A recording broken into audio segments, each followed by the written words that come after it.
শইকীয়া হোটেলৰ ফেমাছ ভকতি আৰু বোকাঘাটৰ পুৰি চব্জি জলকীয়াৰ চাটনি দি বলক আজিৰ ভিডিঅ'টি আৰম্ভ কৰোঁ।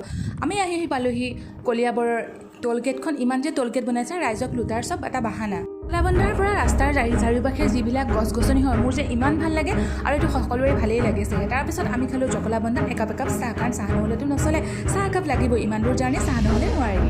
চাহ তাহ খাই ল'লোঁ, এতিয়া আমি যাওঁ আৰু কাকপথাৰ।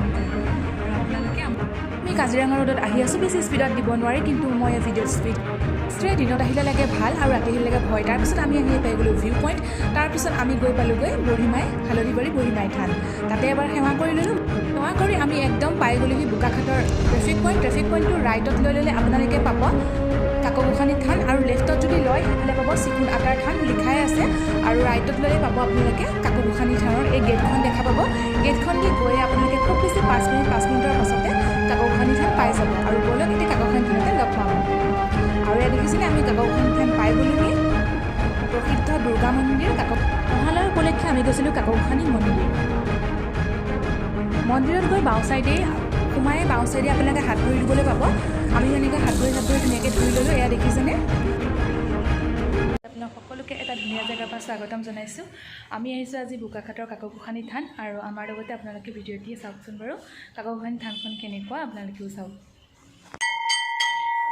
প্ৰথমতে আমি দি ল'লোঁ শৰাইভাগ দিবলৈ আমি গণেশ মন্দিৰ দি যাব লাগিব। এয়া হ'ল গণেশৰ মন্দিৰ, সেৱাও কৰি ল'লোঁ, লগতে আমি শৰাইভাগো আগবঢ়াই ল'লোঁ। এয়া আমি আহি গ'লোঁ মেইন দুৰ্গা মন্দিৰলৈ। দুৰ্গা মন্দিৰ ভাগ আছে সিংহাসনৰ ওপৰত, দেখাবলৈ ভয় লাগে, তথাপি অকণমান ভিডিঅ' কৰিলোঁ ভগৱানে যাতে দায় দুখ নধৰে। মন্দিৰৰ মাজভাগতে আছে বলিশাল। নৱমীত ইয়াত মহাবলি দিয়া হয়। তাৰপিছত ইয়াত কৰা হয় যজ্ঞ। তাৰপিছত এয়া হ'ল সূৰ্য মন্দিৰ। তাৰপিছত এয়া হ'ল বিষ্ণু মন্দিৰ। আমি সকলোতে সেৱা কৰিলোঁ। ইয়াত দুৰ্গা, বিষ্ণু, গণেশ, শিৱ সকলোৰে আছে। সূৰ্য মহাদেৱৰ ওচৰত ধূপ চুপ জ্বলাই নন্দী কাণত অলপ কিবাকিবি কৰিলে যাতে মনৰ আশা পূৰণ হওক। ইয়াৰ পৰা ধুনীয়াকৈ দেখাবলৈ চেষ্টা কৰিলোঁ, কেনেকুৱা পালে নাজানো। আজি মহালয়া উপলক্ষে আমি ইয়ালৈ আহিছিলোঁ, আৰু ভিডিঅ'টি থাকে। গছডাল দেখিছেনে, বহুত প্ৰকাণ্ড হয় আৰু বহুত পুৰণি গছ। জ্বলাই আমাৰ বহুত ভোক লাগিছিলে। দোকান পাওঁ মানে বুট কেইটামান খালোঁ। তাৰপিছত খালোঁ ফেমাছ পুৰি চব্জি আৰু জলকীয়া চাটনি, লগতে একাপ চাহ। ভোক লাগিছিলে, আমি সেৱা কৰিলোঁ মানে 1:30 বাজিছিলে, আৰু তাৰপিছত একদম ধুনীয়াকৈ ফিনিছ কৰি তাৰপিছত আকৌ যাম মন্দিৰলৈ। বৰলগাত নিৰ্মালীৰ ফুলটোকে কাণত লগাই ধুনীয়াকৈ ফটো উঠি ল'লোঁ। তাৰপিছত আহি গ'ল আমাৰ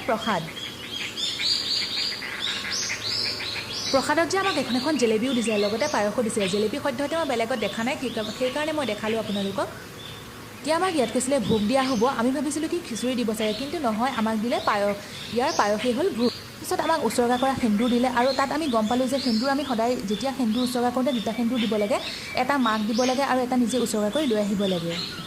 মন্দিৰৰ পৰা ওলাই আমি পালোঁ গজৰাজক পাই মনটো বহুতেই ভাল লাগে, কাৰণ মাৰ আশীৰ্বাদ পাবলৈ আহিছিলোঁ, কিন্তু পালোঁ পুতেকৰো আশীৰ্বাদ। তাৰপিছত সোমালোঁ ফেমাছ শইকীয়া হোটেলত।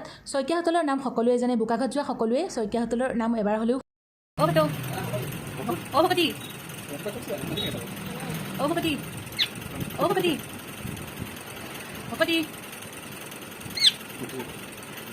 গোটেই লগত লাগি থাকোঁতে আমাৰ খানা আহি গ'ল, আৰু খাই লওঁ, বহুত বেছি ভোক লাগিছে। সময় হ'ল 4টাই বাজিলে। তাৰপিছত আজিৰ ভিডিঅ'টি ইয়াতে সমাপ্ত কৰিছোঁ। শেষলৈকে চোৱাৰ বাবে বহুত বহুত ধন্যবাদ।